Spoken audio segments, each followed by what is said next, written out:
नमस्कार साथियों, good morning. आपका द एन के स्टडी के यूट्यूब चैनल पर मैं नवीन कुमार एक बार फिर से स्वागत करता हूं। तो अभ्यर्थियों के लगातार आंदोलन से लगातार तेवर को देखते हुए कहीं न कहीं अब आयोग बैकफुट पे नज़र आ रही है और आयोग जो है कि ये मानने को मजबूर हो गई है कि कहीं न कहीं ये पेपर लीक हुआ है। तो क्या है मामला, इस वीडियो में देख लेते हैं। उससे पहले चैनल पर नए हैं तो उसको एक लाइक और सब्सक्राइब जरूर करें। तो उत्तर प्रदेश पुलिस और आरओ-एआरओ के लिए लगभग 60 से 65 लाख अभ्यर्थी जो है कि परीक्षा में शामिल हुए थे। और एग्ज़ाम के खत्म होने के बाद या एग्ज़ाम के शुरू होने के पहले जो है कि यह माँग उठने लगी थी कि कहीं न कहीं ये पेपर लीक हुआ है। व्हाट्सएप पे, सोशल मीडिया में पेपर फैला है और इसी को देखते हुए एग्ज़ाम खत्म होने के बाद अभ्यर्थी जो है कि लगातार धरना प्रदर्शन किए और लगातार आयोग में जाकर या फिर आयोग के बाहर विभिन्न विधायक जी जो उत्तर प्रदेश के हैं, मंत्री हैं, उनको ज्ञापन सौंपा। वहाँ के डीएम, एसपी सभी को ज्ञापन सौंपा कि कहीं न कहीं इसमें धांधली हुई है, इसका जाँच करना चाहिए और फिर से इस एग्ज़ाम को रद्द करते हुए इसका फिर से एग्ज़ाम होना चाहिए, पुनः एग्ज़ाम होना चाहिए।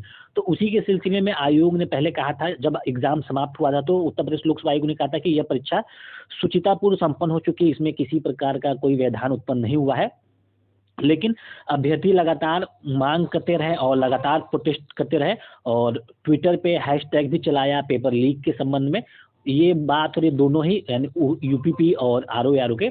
तो आयोग ने अब जाकर जो है कि 58 जिलों से रिपोर्ट मांगा है। आरओ परीक्षा केंद्र पर पेपर पहुंचने से लेकर बंडल खोलने तक की मांगी सीसीटीवी फुटेज और कहा है कि कहीं ना कहीं पेपर लीक हुआ है। उसमें आयोग ने कहा है कि जो पेपर सेकेंड था, पेपर सेकेंड वो एग्ज़ाम के पहले ही वायरल हो गया था और लगभग 28 प्रश्नों को उसमें सही किया गया था। लेकिन आयोग फिर इस बात पे कह रहा है कि अगर 1 दिन पहले या एग्ज़ाम के पहले अगर पेपर लीक हुआ होता तो सारे प्रश्न के उत्तर मिलते।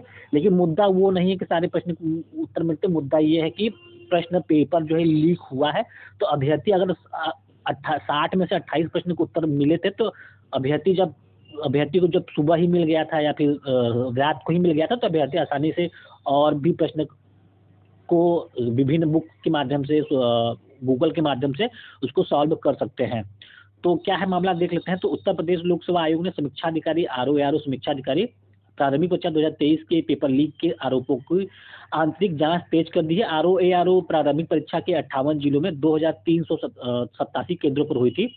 ऐसे में आयोग एक-एक केंद्र को खंगाल रहा है। 58 जिलों के नोडल अफसरों से रिपोर्ट मांगी गई है।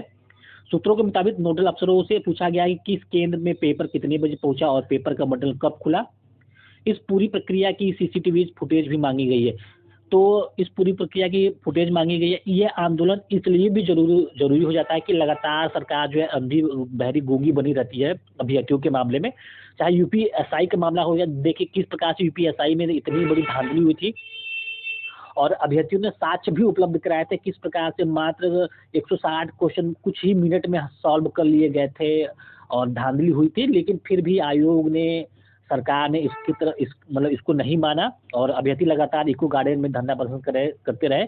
फिर भी सरकार जो है कि इसकी अनदेखी करती रही। उसके बाद लेखपाल में 15,000 जब एसटीएफ ने जांच सौंपा था तो किस आधार पर 27 से रहकर रिजल्ट जारी किया। पहले 15,000 को निकाल के रिजल्ट जारी करना चाहिए था, लेकिन अभ्यर्थियों को खुश करने के लिए उसने 27,000 पे रिजल्ट जारी कर दिया, 3 गुना पे रिजल्ट जारी कर दिया, ताकि कोई भी अभ्यर्थी जो है कि अब ये न कह सके कि जितने पद थे उसी के सापेक्ष रिजल्ट जारी किया। तो लगातार जो भर्तियां हो रही हैं उसमें तमाम प्रकार के धांधली सामने निकल के आते हैं, लेकिन सरकार जो है कि मानने को तैयार नहीं होती है। तो इसलिए भी ये आंदोलन ज़रूरी हो जाता है कि उत्तर प्रदेश पुलिस और आरओ आखिर अभ्यर्थी कब तक सहेगा, कब तक उसके साथ खिलवाड़ ऐसे किया जाता रहेगा। तो आयोग के सूत्रों के अनुसार अब तक जो भी साक्ष्य सामने आया है या अभ्यर्थियों की ओर से उपलब्ध कराए गए हैं, उनके अनुसार दोनों पालियों के प्रश्न पत्रों की उत्तर कुंजी परीक्षा शुरू होने के 1 घंटे पहले व्हाट्सएप और अन्य सोशल मीडिया पर वायरल की गई थी। प्रथम प्रश्न पत्र की जो उत्तर कुंजी वायरल की गई उसमें आधे सवालों के वैकल्पिक जवाब सही हैं और आधे गलत है। तो वही बात हो रही है, जो प्रथम प्रश्न पत्र था उसकी जो उत्तर कुंजी वायरल की गई थी उसमें बता रहा कि लगभग आधे सवाल का जो उत्तर जो है कि जारी किया गया था, यानी वायरल किया गया था। तो मुद्दा तो यही है कि आखिर तो पेपर तो लीक हुआ ही, चाहे एक प्रश्न के उत्तर का लीक हुआ हो, चाहे सभी प्रश्न के उत्तर, क्योंकि एक-एक प्रश्न पे हज़ारों अभ्यर्थी रहते हैं और एक-एक प्रश्न के उत्तर से ही जो है कि अभ्यर्थियों के फैसला होता है कि वो नियुक्ति पाने के लायक है या फिर नहीं। वही दूसरी पाली में हिंदी के प्रश्न पत्र में केवल 28 प्रश्नों के वैकल्पिक उत्तर सही है और बाकी सवालों के जवाब गलत थे। तो 60 में से 28 प्रश्नों के जो उत्तर थे वो सही पाए गए हैं, जो वायरल हुआ था प्रश्न पत्र पेपर सेकेंड, और बाकी के प्रश्न पत्र के उत्तर नहीं दिए गए थे। तो इस आधार पे तो मुद्दा तो फिर उससे वापस वही लौट आया कि पेपर यानी लीक हुआ था। अगर प्रश्न पत्र आयोग के स्तर से या प्रिंटिंग प्रेस के स्तर से आउट होता तो काफ़ी पहले ही अभ्यर्थियों तक पहुंच गया होता, सभी सवालों के जवाब भी सही होते। सूत्रों के मुताबिक इन तथ्यों के आधार पर परीक्षा केंद्र को खंगाला जा रहा है। तो उत्तर प्रदेश लोकसेवा आयोग की आरओ की प्रारंभिक परीक्षा में पेपर लीक का आरोप लगाते हुए प्रतियोगी छात्र दूसरे दिन भी सड़कों पर रहे। अभ्यर्थियों ने आयोग के सामने सड़क जाम कर पेपर निरस्त करने की मांग की। सुबह 11 बजे के करीब तो प्रतियोगी छात्र आयोग के सामने एकत्र होने लगे। हंगामे की आशंका के मद्देनजर आयोग के सभी गेट बंद कर दिए गए और आयोग चौराहे से सिविल लाइंस बस अड्डे जाने वाली रोड पर पुलिस ने बैरिकेडिंग कर आवागमन रोक दिया। तो प्रतियोगी ने कहा कि जब तक इसका कोई निर्णय नहीं होता उसका आंदोलन जारी रहेगा। तो ये सही भी बात है कि आखिर कब तक अभ्यर्थी ऐसे ही गुमराह होते रहेंगे, कब तक उनको बरगलाया जाता रहेगा, कब तक जो है कि ऐसे ही चलता रहेगा। और नया शिक्षा सेवा चयन आयोग के नाम पे तो वैसे ही बरगलाया जा रहा है 2 साल से कि नया शिक्षा सेवा चयन आयोग बन जाएगा, लेकिन 2 साल से नया शिक्षा सेवा चयन आयोग बन नहीं पा रहा है। शिक्षक भर्ती के मामले में लगातार 6 साल से लगातार अभ्यर्थियों को ऐसे ही बरगलाया जाता रहा है, ऐसे ही झांसा दिया जाता रहा है कि सब कुछ ठीक है। लेकिन अगर पड़ोसी राज्य बिहार के देख ले तो बिहार में लगातार जो है शिक्षक भर्ती चल रही है और पिछले साल से अभी फरवरी तक बात कर ले तो 1,22,000, 1,70,000 फिर 1 लाख की भर्ती आई है। तो ये शिक्षक भर्ती में ही नई क्रांति को बिहार जन्म दे रहा है। लेकिन इसके उलट उत्तर प्रदेश में ये क्रांति नहीं हो पा रही। उत्तर प्रदेश में लगातार आंकड़ेबाजी केवल की जाती रही कि नहीं आंकड़ा सब कुछ ठीक ठाक है और 6-7 सालों से केवल बैलेंस करने की कार्य चल रही है कि नहीं सब कुछ बैलेंस है और पुराने आयोग के होते हुए भी नया शिक्षा सेवा चयन आयोग को लाया जा रहा है। क्या मजबूरी थी कि पुराने आयोग से काम नहीं हो पा रहा था और केवल जुमला देने के लिए नया आयोग लाया गया। और नया आयोग तब भी लाया गया अगर नया आयोग बनाने की मंशा इनकी साफ होती तो कहीं ना कहीं नया आयोग मात्र कुछ ही महीनों में बनकर तैयार होता था। लेकिन पिछले 2 साल से लगातार जो है कि नया आयोग बन नहीं पा रहा है। 15 जनवरी तक लास्ट डेट था सदस्य व अध्यक्ष पद के लिए जो आवेदन मांगे गए थे। 15 जनवरी बीत चुका है, 15 फरवरी भी बीत चुका है, अब ये फरवरी का महीना भी बीतने वाला है, लेकिन इसके बाद भी नया शिक्षा सेवा चयन आयोग बन नहीं पा रहा है। तो इसके पीछे क्या तर्क है, क्या कारण है, ये सरकार अच्छी तरह समझती है। अभी कुछ दिनों के बाद जो है कि आचार संहिता लग जाएगा, फिर नया शिक्षा सेवा चयन आयोग धरा का धरा रह जाएगा। जो उम्मीद थी कि टीजीटी, पीजीटी और असिस्टेंट प्रोफेसर का एग्जाम इससे कराया जाएगा, अब वह उम्मीद बेमानी साबित होगी और अभ्यर्थी फिर से ठगे जाएंगे। तो प्रतियोगी छात्र आयोग के सामने डटे रहे। उनके हटने के बाद माहौल शांत हुआ और ट्रैफिक का आवागमन शुरू किया जा सका। इस दौरान जो है कि बहुत सारे अभ्यर्थी जो है कि वहाँ पे मौजूद रहे। तो आंदोलन के समर्थन में एनएसयूआई, समाजवादी छात्र सभा, दिशा छात्र संगठन समेत कई अन्य छात्र संगठन में उतर आए हैं। इस बीच प्रतियोगी छात्र लगातार नारे करते रहे। उनका कहना था कि आयोग को ईमेल पर साक्ष्य भेजे जा रहे हैं। कई प्रतियोगी ने शपथ पत्र के साथ ईमेल किया है। प्रतियोगी छात्र शपथ पत्र के साथ साक्ष्य की हार्ड कॉपी देने को भी तैयार है, फिर भी आयोग पेपर निरस्त करने में देरी क्यों कर रहा है।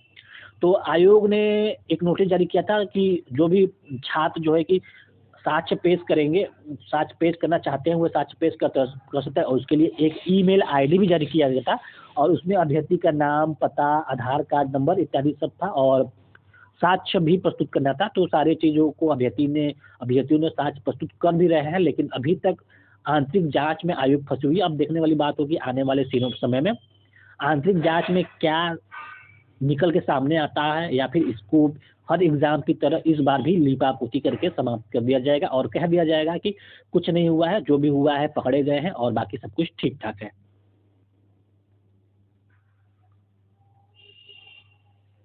तो उधर जो है कि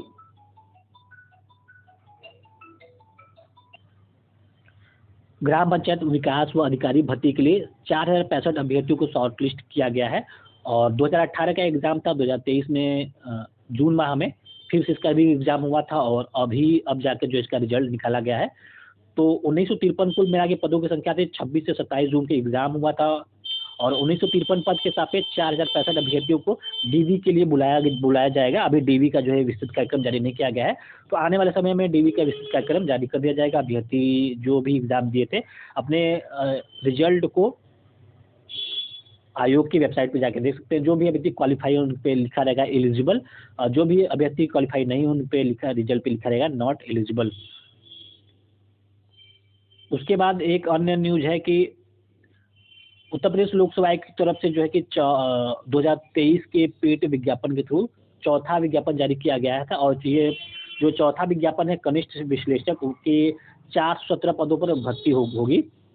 और सबसे कमाल की बात है कि इन 417 पदों के लिए जो विज्ञापन जारी किया गया है, अभी जो है कि कल विज्ञापन जारी किया गया था 21 फरवरी को, लेकिन जो इसका फॉर्म भरने का डेट है वो लगभग अप्रैल में है, 15 अप्रैल के आसपास है। तो यहाँ पे दिया कि मुख्य परीक्षा के लिए अभ्यर्थी 15 अप्रैल से ऑनलाइन आवेदन शुल्क जमा कर सकेंगे।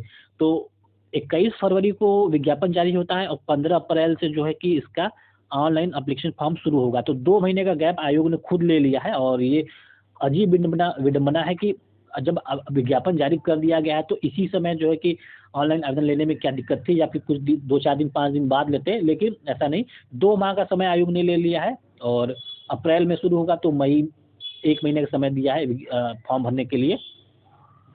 तो इसमें अनिवार्य जो शैक्षिक योग्यता है, मुख्य परीक्षा में शामिल होने के लिए अभ्यर्थी को रसायन विज्ञान या जैव रसायन विज्ञान या सूक्ष्म जीव विज्ञान या डेयरी रसायन विज्ञान या खाद्य प्रौद्योगिकी, खाद्य और पोषण में से किसी विश्वविद्यालय से स्नातकोत्तर उपाधि या पशु चिकित्सा विज्ञान में उपाधि या सरकार द्वारा उसके समकक्ष मान्यता प्राप्त कोई अर्हता होनी चाहिए। तो इसके लिए एलिजिबिलिटी है, जो भी एलिजिबिलिटी है जिनके पास ये है वो फॉर्म भर दे, क्योंकि ये जो है कि जो योग्यता मांगा गया है बहुत ही कम लोगों के पास होगा, और लगभग सभी जितने भी फॉर्म भरे होंगे सभी लोगों को बुला लिया जाएगा। तो फिलहाल इस वीडियो में बस इतना ही। अगर आपको जानकारी पसंद आए तो इसको जरूर से लाइक करें, चैनल पे न सब्सक्राइब करें, ट्वीट करते रहें और विरोध करते रहें, ताकि एक सही दिशा में सरकार अभ्यर्थियों के हित में सोच सके। तो मिलते हैं अगले वीडियो में, बने रहिए द एनके स्टडी के साथ। बहुत बहुत धन्यवाद।